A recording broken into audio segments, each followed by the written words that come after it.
This is not a normal day. It's the first time that a full-page advertisement has been taken out about me, against me, and so I thought I'd at least address one of the main points. I think one of the purposes, this was an ad that appeared in today's Oklahoma Daily, and one of the main points in it was that, well, intelligent design is just not science, and that basically I'm trying to pull the wool over your eyes. So this is a quote from it. Why do they, the ID proponents, refrain from publishing their results in peer-reviewed math and science journals?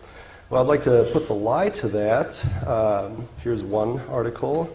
Here's another. Here's another. Here's another. Here's another. Here's another. And here's still another. This one's actually quite interesting. I think it answers the question.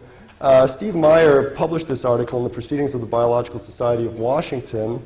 The editor for that piece, who submitted it to various referees for review, when he let it, the referees signed off on it. When he published it, he was at the Smithsonian. There was a witch hunt against him.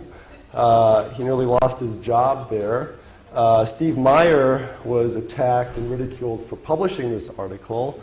And the Biological Society of Washington made it a policy that it would not publish intelligent design work subsequently. So I think that's a reason why we might want to refrain from publishing in the peer-reviewed literature, but we still keep at it. Here's an article, because the question was also math and science journals. Here's an article in the International Journal of Fuzzy Systems. The opening paragraph of that article reads, "Detection of complex specified information is introduced to infer unknown underlying causes of observed patterns." And there's a reference 10. And if you go down, actually, to the end of the article, you find that reference 10 here is to my work, The Design Inference. That's the book which was adverted to in the introduction.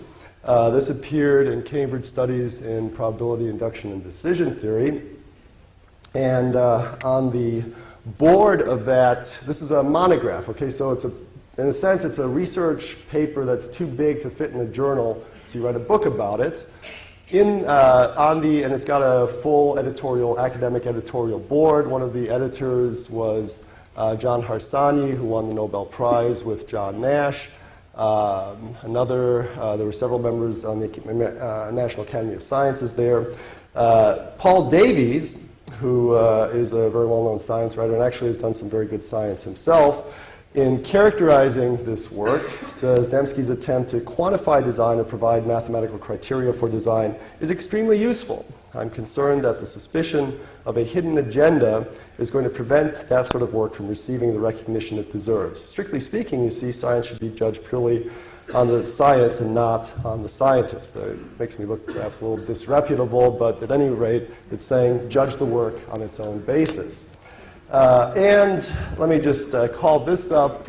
If you go to your university library, this is very impressive, the largest research library at OU, you find that this book is actually there. And surprisingly, it's not in the Library of Religion and Superstition Studies. It's actually in the Chem and Math Library. And it also has a designation QA 279. If you know anything about the Library of Congress, QA 27s, that's probability and statistics. So anyway, just with regard to what I take perhaps as the main claim of today's Oklahoma Daily, it really doesn't work. And with that,